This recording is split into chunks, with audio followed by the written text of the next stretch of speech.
The views and opinions expressed on Maine Challenge are solely those of the program participants and do not necessarily reflect or represent the views and opinions of Lincoln County Television, its employees, or the producers of this program. Maine Challenge is a production of Lincoln County Indivisible. Coming up on Maine Challenge, my conversation with Commissioner of Labor, Laura Fortman.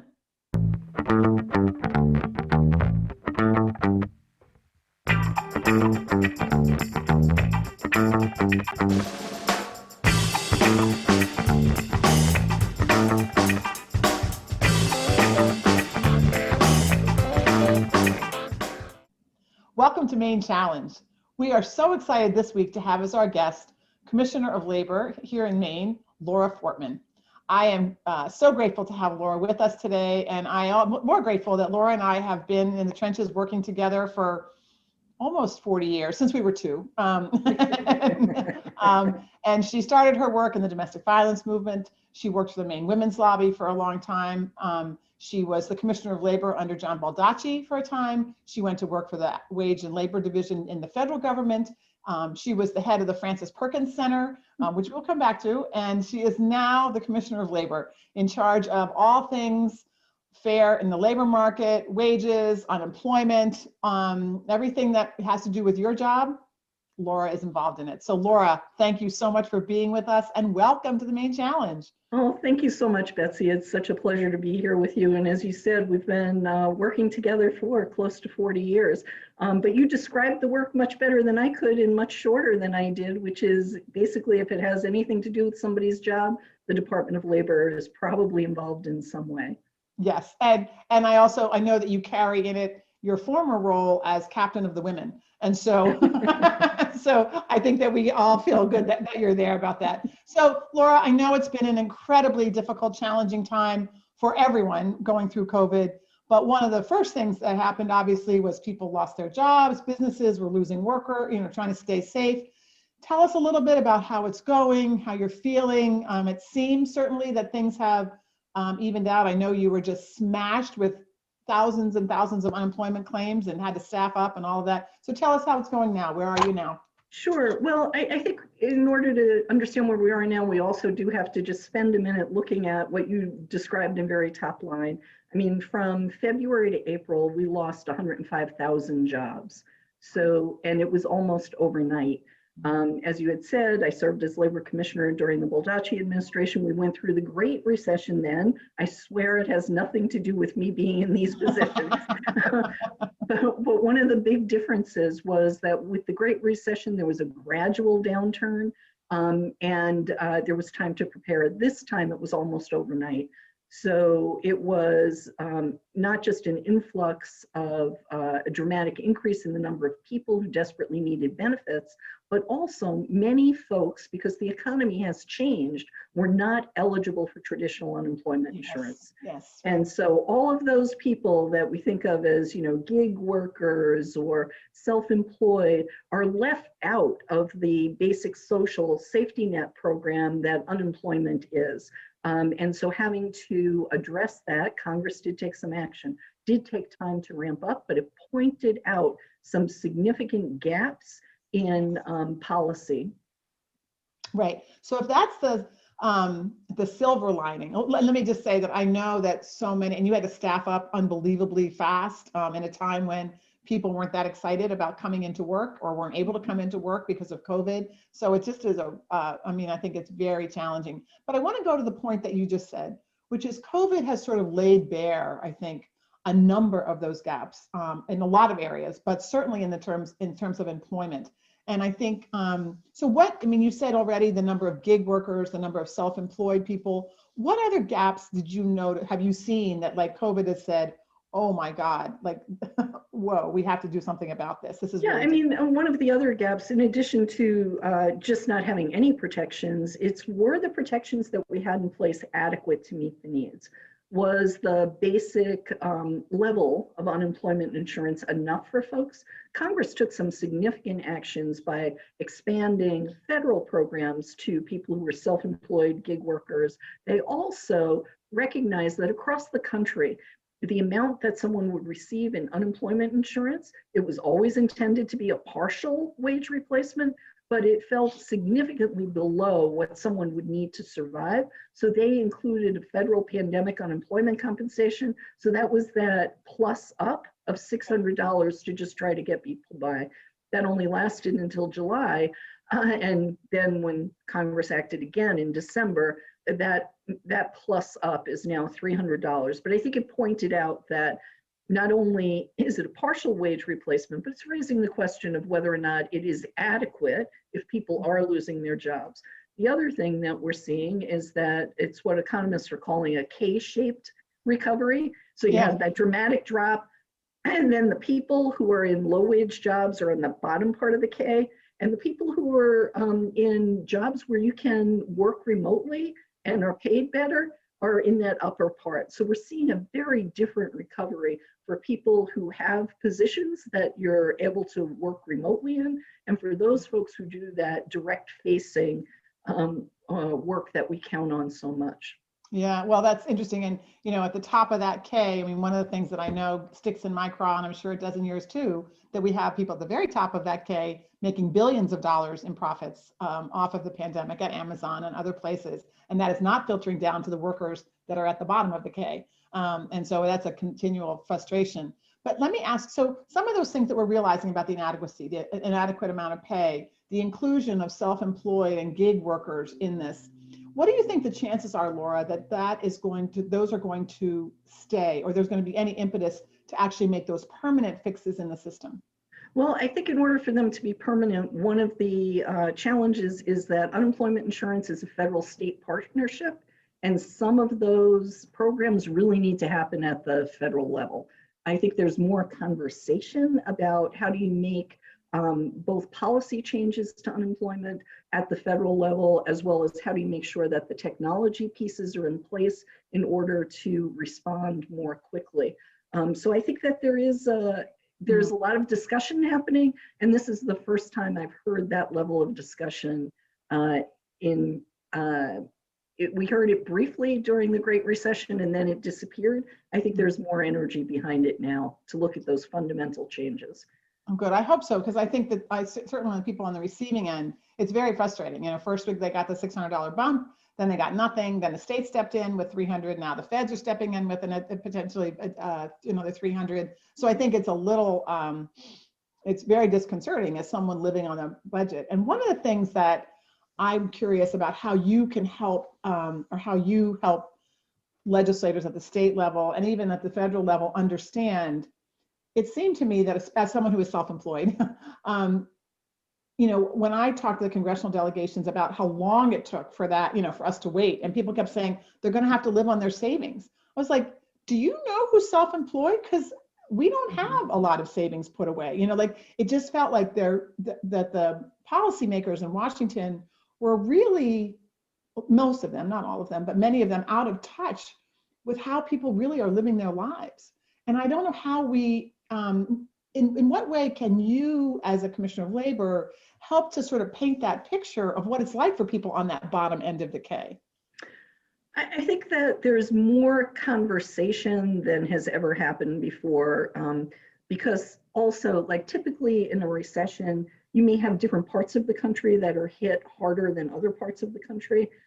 What this pandemic has done is it's leveled that playing field, that you have kind of unanimity across the country that this is what people are experiencing in their states, and this is what people need as support and help. So I think that there is a more unified voice coming from all of the states about the needs of the people, and also that you can't just wave a magic wand and somehow take care of these issues, that they need to be addressed thoughtfully, that it's a combination of not just saying, oh, let's put this unemployment insurance for self-employed people in place, and then it starts tomorrow. You need to have the technology, the staffing, and the regulations and guidance around that all in place. So and those are the conversations that are taking place now in a way that I really haven't seen before, Betsy. I think there is a recognition that the economy has changed, And if Yes. we are really going to be supportive of people, that we need to look at how we can help people when there is an economic downturn. And there's a very clear recognition of who was going to fall through the cracks before, if we just stuck with the traditional unemployment programs that are in place in states across the country.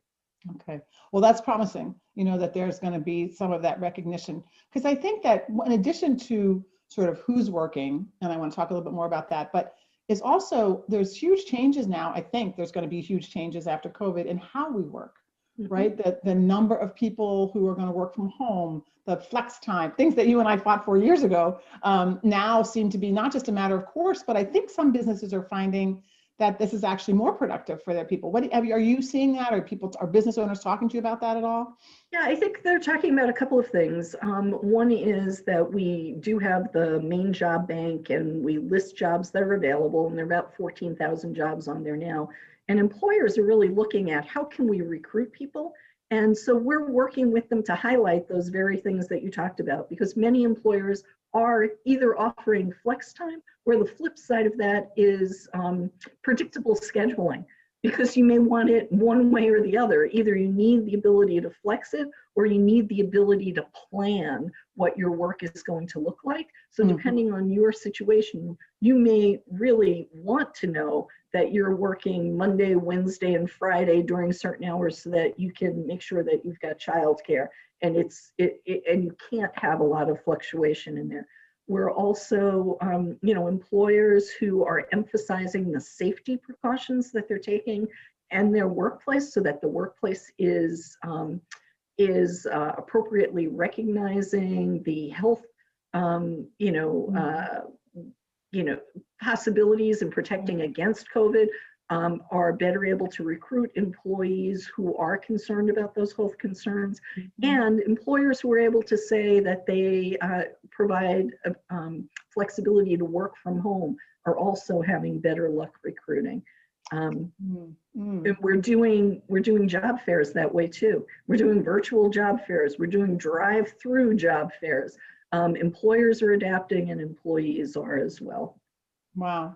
Well, and I think, again, it's so many things that we have fought for a long time just to make life work. And it's interesting that a pandemic has really opened up the eyes, I think, of a lot of employers to say, oh, well, we don't have to do it the same way that we've always done it for 100 years, because maybe there's other ways to do that. So I think the other thing, though, Betsy, is about the access to broadband. I mean, I think that this has really brought it home. If you're trying to work from home and you have children who are trying to go to school from home, access to reliable broadband is absolutely critical. And so I think there's a greater awareness and a recognition that this is an essential infrastructure piece that we need in order to thrive. Yeah, I think that's true. And I was heartened to hear Buttigieg, who's a transportation guy, saying that this was, in terms of infrastructure, he's about roads and stuff now is in his job, but that this was one of the most important things, because we really are seeing, I think, Laura, and I'm curious about your perspective on this.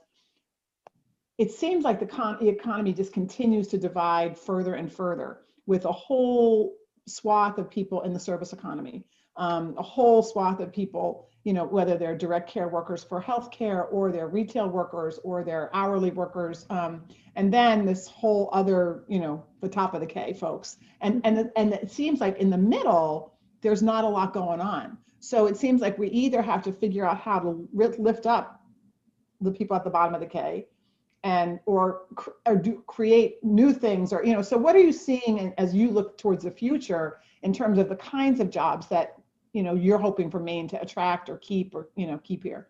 Well, I think one of the areas that there's a lot of promise in is clean energy. And those jobs are the jobs of the future, and require technical skills. And I think that Maine is positioned well to do some exciting job creation in that space. And again, that's an area that the governor has really taken a lead on. There's a climate council that was just kind of getting up and running prior to the pandemic, and even during the pandemic, kept plugging away and is positioned for what we are doing as part of the recovery. So I think there's a lot of promise there. I think the collaboration between the community college system and the workforce system is another area where we're looking to really leverage the strengths that each bring. The learn while you earn mechanism of apprenticeship, another thing that we've worked on for a long time. So I think that there are a lot of promising practices. The other thing I think the pandemic has done is really bring people together, to brainstorm and recognize, as you've pointed out, the world is fundamentally changing. How do we adapt to it and then, maximize the benefits for Maine people? Yeah, wow. Well, it's interesting that all of it comes together, right? And I think that has been the promise of the Green New Deal and the, and clean energy, whatever we want to call it. I think Maine is well poised to sort of take advantage of that if we can get through this this pandemic bump. And I know it's still happening during this as well, but I think that's a place. But let's talk for a minute about those. One of the places where I spend a lot of my time is with direct care service workers. And, right now we are, it's the competition. So these are people who take care of people with mental illness and elderly and people with developmental disabilities. And there's a huge swath of Maine's labor market. And right now they're competing and their agencies are competing not with each other, which always happens, but with Walmart and, with, McDonald's, people who are paying way more than the state has been able to reimburse agencies to pay folks. And so we're losing this whole level of direct care service workers who want to do, who want to do a good thing and care about it, but it doesn't make sense if you're, in these very difficult jobs making,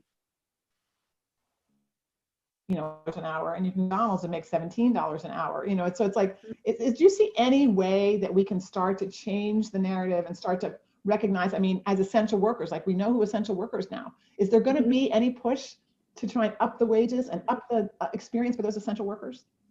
Well, I think that there has been a recognition. You had mentioned I worked for the U.S. Department of Labor Wage and Hour Division. One of the things that we did there was making sure that those workers were covered by the basic fair labor standards protections, and that they would at least receive minimum wage, which many of those folks had been exempt from even that level of support. I think for the state of Maine, one of the key sectors that we have been looking into is the healthcare workforce.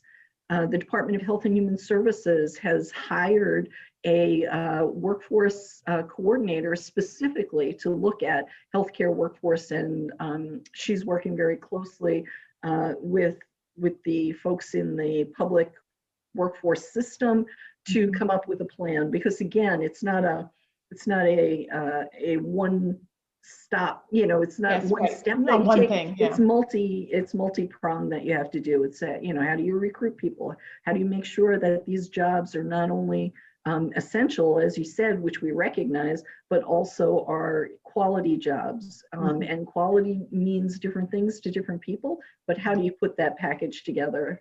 Because it is wages, but it's also working conditions. Yes. It's also opportunity for advancement. Right, career path. And again, it's all of those things, and we need to look at all of it. And there's definitely a commitment from the Mills administration to look at that entire package. Oh, wow, great. Well, I want to get back to some philosophy and some underlying things, but it would be a mistake, I think, for people who are watching who have unemployment issues or who are having struggles. What's the best way? And I know that was way worse when you're trying to staff up, but I think it feels like it's evened out now. But if someone is unemployed or someone is facing unemployment, or as we go further, what's the best way for them to reach you? What are some of the services that you guys put out there that people can access for individual help? So if you're trying to, the two sides of the coin are unemployment and reemployment. And I think many people right now are really trying to figure out, what does reemployment look like? And the best place to access that information is at the career centers. And there's information online, I think www.mainecareercenter.com or .gov. I should know that, .gov. And that would be the first place that I would go. You can schedule one-on-one appointments. This can be done virtually. It can be done over the phone. And then there are one-on-one physical appointments that are available to help you do some career exploration, particularly for those people you were talking about before, Betsy, who may be unemployed at the moment and thinking, you know, I want to figure out how do I get a career path that's more secure. And to help you think through that, also connect people with free training that's available right now. Yeah. The community college, I think they have 22 free classes at this point in time. We did a free program with Coursera where thousands of Maine people participated in courses online, ranging from how to improve your business skills. It could have been like a Excel program, could have been a marketing piece. That now may be a good time to do that, to do a skill assessment and figure out where is it that you want to be and help position you for that. Our website has been redesigned for the career centers. We're rolling out new information on the Maine Job Bank, which will also allow you to do explore the jobs that are out there, as well as put your resume out for employers to look at. But the website is the first place I would encourage people to go for the department for either unemployment information. We update our FAQs and things like that, and the career centers. I would also say, because there are people who prefer calling, while it is much better than it was back in the spring where we had like 250,000 phone calls a day, and I'm not making that number up. That's like half the population of Maine. But it doesn't mean we had 250,000 people. Because I know, just permanent dial, yeah. But it actually crashed the whole state telephone system. Wow. So we're now off on our own little island. If you call, the beginning of the week is always the busiest. Monday and Tuesday are very busy, but by Thursday or Friday, if you want to call, those are best days to try to call. We answer, we actually speak to between 2,200 and 2,500 people a day right now. Wow, that's great. All right, well, that is all really, really helpful information. So, all right, so if you needed that, there it is. But let me just, I want to go back now, back to policy. So, you know, one of the things that's raging nationally is this question of, especially when it comes to economic stimulus, but also jobs and, you know, what we're doing is sort of going big versus incremental approach, right? So like, and we've heard the president say we have to go bold. We've heard a lot of folks in Congress saying we have to go big and bold. I think even Chuck Schumer said it the other day. So, and I also know that as the head of the Frances Perkins Center, you did a lot of work. And I mean, I always think if we want to think about going bold to get out of a recession, to get out of somewhere, Frances Perkins is the role model, right? She is the one who said to FDR, you know, she wrote the New Deal. She said, if you don't do this, we're not going to win. And he believed her for some reason, which is awesome. Yep. And so I just want to, my favorite Frances Perkins story is when she was in Maine and they needed women, and I know you know this, but they needed women to work during the war. And they said, well, how, everyone was wringing their hands, mostly men, wringing their hands. How are we going to get women to work? And she said, you want women to work? You provide daycare, you have hot meals. When they pick up the kids, they take the hot meals home. That's how you get women to work. And so, and they were like, oh, okay. So it's like, it's not rocket science, but it's been so hard for us to get there. So if Frances Perkins were here now, she were your advocate for the Department of Labor, what are the big and bold things that you are hoping that we get some steam behind, that it would really make a difference for Maine workers? I think that childcare is definitely one of them. I think that, as you've said, it's not just during the Great Recession. I mean, it was during World War II as well. We have to figure out childcare. The Children's Cabinet is looking at it. Again, before the pandemic, it was trying to map out where are the gaps. But if this pandemic showed us one thing, it was the fact that unless people have childcare that's reliable, quality, their women are going to drop out of the labor market. And we are seeing that. So I think that's one of the issues that has to be addressed.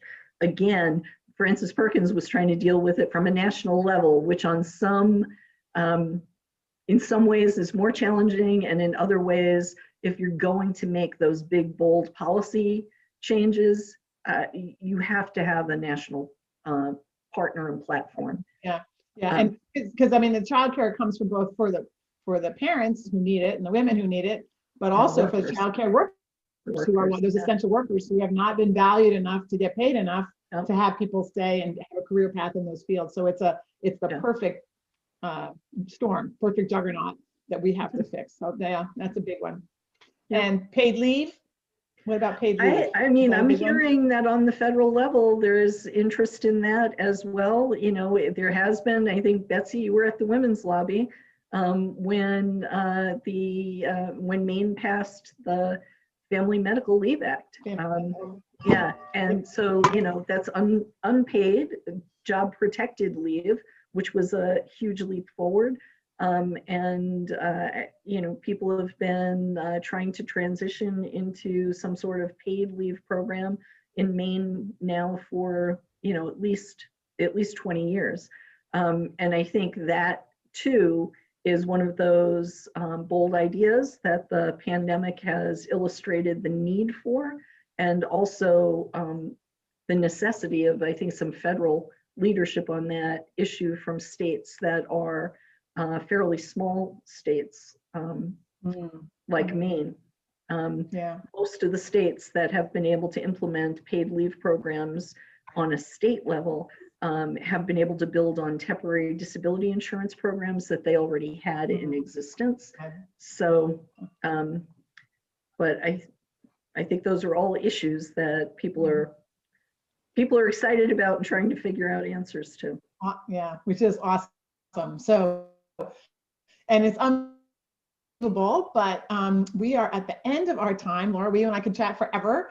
There's so many important things, but I think that those ideas of childcare and paid leave and taking care of people at the bottom and broadband, getting like seriously broadband everywhere, because otherwise you can't participate in the economy. I think about all the people who have bought houses sight unseen from New York and Connecticut, and what they're going to realize when they get here, that they can't actually do their work from here because they don't have reliable internet. So anyway, but they will come, and they are coming, and the workforce is changing. And I just want to say thank you so much for being at the helm and being such a steady hand there. It's great to have your expertise and your experience and your passion for workers of Maine in that spot. So thank you very much for joining me today, Laura.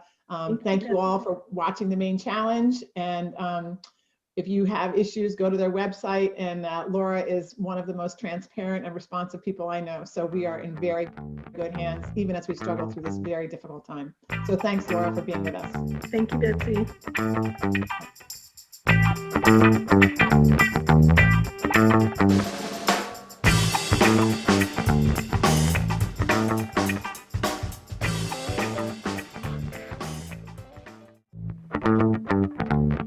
Show your support for Maine Challenge and LCTV's programming. We're all about community. Please go to lctv.org to make a contribution. Your support makes us stronger together.